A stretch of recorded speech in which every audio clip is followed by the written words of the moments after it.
নামের গেরোয় ধুমধুমার। জোড়া ভোটার কার্ডে একই এপিক নাম্বার, একটিতে নাম মেহবুব আলম, আরেকটিতে নাম মোহাম্মদ মাহবুব আলম। একটিতে বাবার নাম লেখা আনিসুর রহমান, আরেকটিতে মোহাম্মদ হোসেন আলী মিয়া। নাম বাবার নাম আলাদা, কিন্তু ভোটার কার্ডের নাম্বার একেবারে এক। আর এই নিয়ে বুধবার তুলকালাম বাঁধল কোচবিহারের শীতলকুচির 257 নম্বর বুথে। বুধবার এলাকার দায়িত্বপ্রাপ্ত বিএলও ফর্ম বিলি করতে এলে বিষয়টি সামনে আসে। মোহাম্মদ মাহবুব আলমের নামে এনুমারেশন ফর্ম এলেও ফর্ম পাননি শীতলকুচির 257 নম্বর বুথের আরেক ভোটার মেহবুব আলম। এরপরই মোহাম্মদ মেহবুব আলমের ওপর চড়াও হন স্থানীয়রা। চড় কিল বাদ গেল না কিছু। তার বিরুদ্ধে ভুয়ো ভোটার কার্ড তৈরির অভিযোগে সরব হন। প্রকৃত ভোটার হচ্ছে মেহবুব আলম, পিতা আনিসুর মিয়া।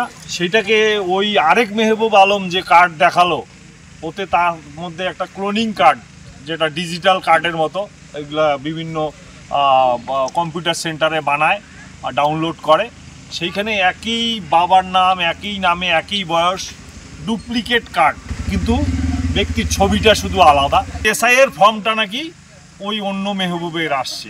যদিও যাবতীয় অভিযোগ অস্বীকার করেছেন মোহাম্মদ মেহবুব আলম। আজকে সমস্যা করলে আমার ছেলের নামে তুই ভোটার কার্ড বানাচ্ছিস, আমার লিস্টে নাম নাই, ঘড়ি আমাকে দিল মায়। 2002 সালে আমি তো ছিলাম না, বাইরে ছিলাম, তো ওই 7 ভোট দিয়েছিলাম 95-98-তে।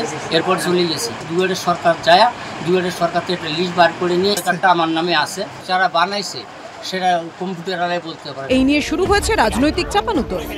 এই ঘটনাগুলো যাতে না থাকে সংশোধন করার জন্যই তো আজকে এসআইআর লাগু করা হয়েছে। তো এসআইআর হলে পরে এগুলো সব স্বচ্ছ হয়ে আসবে। নির্বাচন কমিশনের দায়িত্বহীন যে কাজ তারা করে চলছেন, তাতে মানুষের মধ্যে একদিকে যেমন আতঙ্ক বাড়াচ্ছে, তেমনি মানুষের মধ্যে ভুল বোঝাবুঝি হচ্ছে, মানুষে বিরোধ বাড়ছে। সব মিলিয়ে এসআইআর শুরু হতেই দিকে দিকে অভিযোগের পাহাড় জমতে শুরু করেছে। শুভেন্দু ভট্টাচার্য রিপোর্ট, এবিপি আনন্দ, কোচবিহার। মঙ্গলবার থেকে ভোটারদের বাড়ি বাড়ি গিয়ে এনুমারেশন ফর্ম বিলির কাজ শুরু হয়েছে। আর এর মধ্যেই রাজ্যের বিভিন্ন প্রান্তে বিরোধী দলের বুথ লেভেল এজেন্ট বা বিএলএদের আক্রান্ত হওয়ার অভিযোগ সামনে আসছে। এবার বাংলাদেশ সীমান্ত লাগোয়া দুই জেলা উত্তর 24 পরগনার হিঙ্গলগঞ্জ এবং কোচবিহারের মাথাভাঙায় বিজেপির বিএলএদের মারধর এবং হেনস্থার অভিযোগ উঠল তৃণমূলের বিরুদ্ধে। হিঙ্গলগঞ্জের কালীতলা অঞ্চলের শামশেরনগর 253 নম্বর বুথে বিজেপির বিএলএ রঞ্জিত মল্লিক। তার দাবি, ওই বুথেরই বিএলও সৌমিত্র মণ্ডলের সঙ্গে মঙ্গলবার ভোটারদের বাড়ি বাড়ি গিয়েছিলেন তিনি। অভিযোগ, কাজ শেষে সন্ধ্যায় বাড়ি ফেরার সময় তৃণমূলের মদতপুষ্ট কিছু দুষ্কৃতী বিজেপির ওই বিএলএর উপর হামলা চালায়।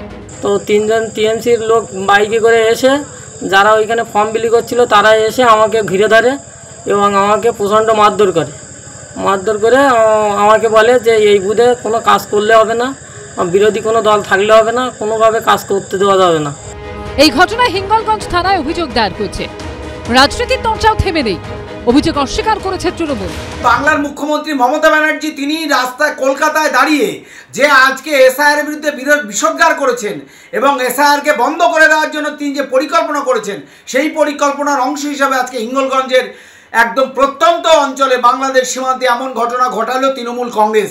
আমরা এর বিরুদ্ধে তীব্র প্রতিবাদ জানাচ্ছি এবং আগামী দিনে প্রশাসনিকভাবে আমরা এর বিরুদ্ধে ব্যবস্থা গ্রহণ করব এবং নির্বাচন কমিশনের কাছে এ ব্যাপারে সুনির্দিষ্ট দাবি আমরা ইতিমধ্যেই জানিয়েছি।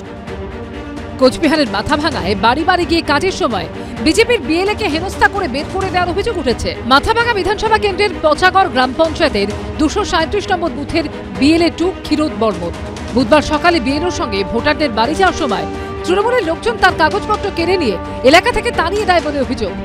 তৃণমূলের ছেলেগুলো ছিল এখানে, আমি ওকে ওখান থেকে বার করে দিলাম। আমার কাগজ টাগজ যা ফর্ম টর্ম ছিল সব নিয়ে বার করে দিলাম। আমাকে বলতে দিতে যা এখান থেকে, ঠিক আছে, খালি এটুকু বলতে যা এখান থেকে, ঠিক আছে। আর এলো তোমার এলো বলতেছে সে এত লোক মরতেছে ফাঁসি দিয়া, এনআরসি সিএ নিয়ে, ঠিক আছে, তুই কেন আসছিস এখানে। অভিযোগ উড়িয়ে তৃণমূলের দাবি, স্থানীয়দের এসআইআর অসন্তোষের মুখে পড়ে এলাকা ছাড়তে হয়েছে বিজেপির বিএলএকে। এটা পুরোপুরি মিথ্যে কথা। আমরা দলের পক্ষ থেকে আমরা ওখানে কেউ যাইনি। এখানকার কিছু বিজেপির হারমাত যারা 2021 সালে এই এলাকাটাকে উত্তেজিত করেছিল, তারা আজকে বাড়ি বাড়ি ওই বিএলএর সাথে ঘুরছিল। এসআইআর নিয়ে যে মানুষের হয়রানি চলছে, এরা মানুষকে, সাধারণ মানুষ এদেরকে পছন্দ করছে না। এলাকার মানুষ ওদের বলছে আপনারা এখান থেকে চলে যান। মাথাভাঙা থানার পুলিশ ঘটনাস্থলে পৌঁছে পরিস্থিতি নিয়ন্ত্রণে আনে। সমীরণ পাল ও শুভেন্দু ভট্টাচার্য রিপোর্ট, এবিপি আনন্দ।